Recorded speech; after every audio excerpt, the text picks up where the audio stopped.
सरफरोशी की तमन्ना अब हमारे दिल में है, बाजू और जिनको लग रहा है ना कि छात्र जो डर जाने वाले हैं, चाहे उनके गोली और डंडा और पानी के टैंकरों से डर जाने वाले हैं, और लाठी और डंडे से हम लोग डरने वाले नहीं हैं। हम लोग संविधान के मानने वाले हैं। और जो छात्र है ना, हम लोग यहाँ पे किसी के भाड़े बुलाए हुए नहीं आए हुए, अपने हक और अधिकार के लिए हम लोग आए हुए। इसके लिए हम लोग जान भी चल जाए कोई फर्क नहीं पड़ता है। मर जाएंगे लेकिन यहाँ से नहीं हटेंगे। हम सबकी एक ही मांग है, एग्जाम। वो लोग चाहते हैं कि हम लोग गरीब हैं, हम लोग अपने मेहनत से पढ़े लिखे हैं, तो वो लोग चाहते हैं कि हम लोग उन लोगों के ऑफिस में झाड़ू लगाएं। वो लोग काबिल नहीं होकर के 40 साल के लिए पद तक बैठ जाएंगे, और हम लोग काबिल होने के बावजूद भी अपने अधिकार को छोड़ देंगे। हम लोग उसका पद थोड़े मांग रहे हैं, हम लोग तो मेहनत कर रहे हैं, अपना हक मांग रहे हैं। हम लोग बोर लगते हैं भैया, हम लोग री एग्जाम दे दिए, री एग्जाम बस।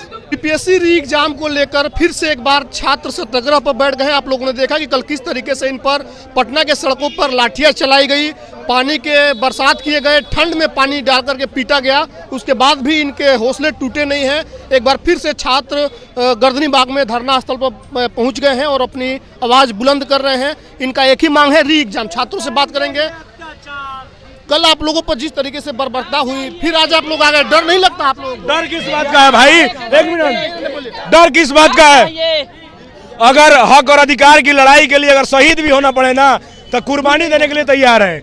और देखिए, और ये हक और अधिकार की लड़ाई है, हक अधिकार की लड़ाई में न्योता नहीं भेजाते। और जिनको लग रहा है ना कि छात्र जो डर जाने वाले हैं, चाहे उनके गोली और डंडा और पानी के टैंकरों से डर जाने वाले हैं, तो गोली चला दो।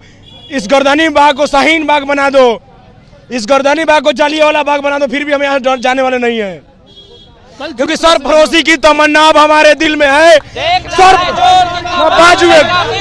सरफरोशी की तमन्ना अब हमारे दिल में है। क्योंकि ये जो आवाज है ना, उस गरीब की झोपड़ी से आई हुई आवाज है। किसी तानाशाह से डरने वाले नहीं है। सर कटा सकते हैं, लेकिन हक अधिकार के लिए सर झुका नहीं सकते हैं। री एग्जाम अभी वहां से नहीं टूटने वाला। हम लोग वहां से तमाम साथी हम लोग गए थे, ब्लड दे करके हम लोग आए अपने साथी को, फिर भी यहाँ डटे हुए हैं, टिके हुए हैं, जब तक री एग्जाम नहीं होता है। और ये तानाशाही नहीं चलेगी, इस बात को याद रखिए। आप लोग पर पानियां बरसाई, फिर लाठीचार्ज हुआ। और पुलिस और प्रशासन में उतना पावर नहीं है कि जो लोग गद्दी में बैठे उनके बगैर लाठी उठ जाए। इस बात को समझिए, इस बात को समझिए। और लाठी और डंडे से हम लोग डरने वाले नहीं हैं। हम लोग संविधान के मानने वाले हैं। और जो छात्र है ना, हम लोग यहाँ पे किसी के भाड़े बुलाए हुए नहीं आए हुए, अपने हक और अधिकार के लिए हम लोग आए हुए। इसके लिए हम लोग जान भी चल जाए कोई फर्क नहीं पड़ता है। 14 दिन से आप लोग यहाँ पर सत्याग्रह कर रहे थे, शांतिपूर्वक बैठे थे, पटना के सड़कों पर क्यों उतर गए आखिर आप लोग? कौन ले गया आप लोग सड़क पर? देखिए, जो लोग राजनीतिक सकने का मुद्दा है, ठीक है ना, हम उस पर कोई टिप्पणी टिप्पणी नहीं करें। लेकिन जो लोग का जो मानसिकता था तोड़ने का, लेकिन हम लोग टूटने वाले नहीं है और न ही बिकने वाले हैं। लेकिन आप लोगों के नाम पे तो लोग राजनीति कर गए ना। राजनीति जो कर गए ना, उनका हिसाब होगा, ठीक है ना। हम लोग का ही देखिए, एक ही नारा, एक ही नाम, री एग्जाम। अब अपनी लड़ाई छात्र खुद लड़ेगा, लड़ाई लड़ेगा भी और जीतेगा भी। लड़ेंगे हम लोग, पूरा छात्र मिलकर ये आंदोलन लड़ेंगे, री एग्जाम करवा के रहेंगे।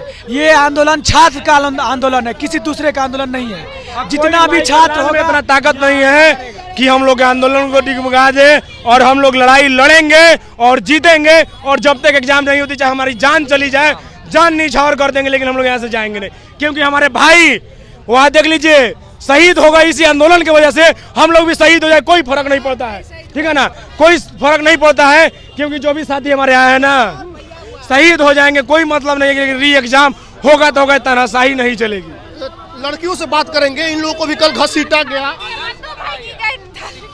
कल लड़कियों को भी पीटा गया, आप लोग फिर भी बैठे हुए हैं, डर नहीं लगता आपको? नहीं डर लगता है, जीत कर रहेंगे री एग्जाम। मर जाएंगे लेकिन यहाँ से नहीं हटेंगे। हम सबकी एक ही मांग है, री एग्जाम। पुलिस ने जो कल बर्बरता की, उस पर कुछ कहना आप लोगों को? कोई शिकायत है? वे क्या करेंगे? वे तो एक नंबर के नेता का दलाल है। वे क्या ही बोलेंगे, वे एक नंबर के दलाल है। और यहाँ पे जितना भी नेता आते, सब अपना चमकाने आते हैं। हम सबकी एक ही मांग है, री एग्जाम। और कुछ नहीं कहना। आपको कुछ कहना है? पहली बात कि वो लोग घूस दे करके अपने पद में बैठ रहे हैं और वो लोग चाहते हैं कि हम लोग गरीब हैं, हम लोग अपने मेहनत से पढ़े लिखे हैं, तो वो लोग चाहते हैं कि हम लोग उन लोगों के ऑफिस में झाड़ू लगाएं। वो लोग काबिल नहीं होकर के 40 साल के लिए पद तक बैठ जाएंगे और हम लोग काबिल होने के बावजूद भी अपने अधिकार को छोड़ देंगे। हम लोग उसका पद थोड़े मांग रहे हैं, हम लोग तो मेहनत कर रहे हैं, अपना हक मांग रहे हैं।